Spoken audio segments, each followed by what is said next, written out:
આપનું ઓઝાઝ મેથ્સમાં હાર્દિક સ્વાગત છે.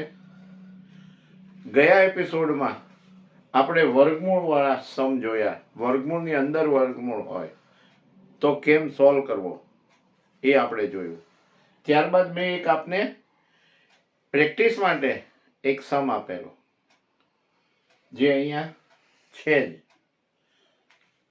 તો એ તમે સોલ્વ કર્યો જ હશે, છતાં આપણે અહીંયા જોઈ લઈએ છીએ. Find out the value of x. વર્ગમૂળમાં 10 નો વર્ગ 10 into 10 100 માઇનસ 8 into 8 64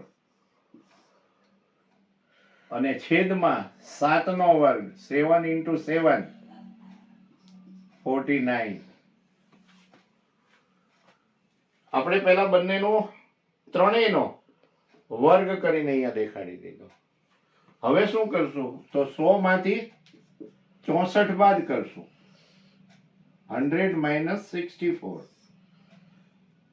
તો અહીંયા 6 આવશે અને અહીંયા આવશે 3 અને નીચે તો 49 છે જ.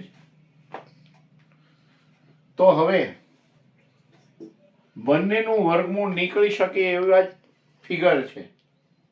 36 નું વર્ગમૂળ નીકળે છે, 49 નું વર્ગમૂળ નીકળે છે. તો 36 નું વર્ગમૂળ થશે 6 અને 49 નું વર્ગમૂળ થશે 7.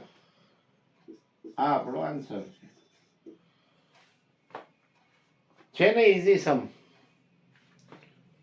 પ્રયત્ન કરીએ તો આરામથી આપણને આવડી જાય. થોડી મહેનત કરીએ તો આપણે માટે સાવ ઈઝી બની જાય. Thank you very much. આભાર.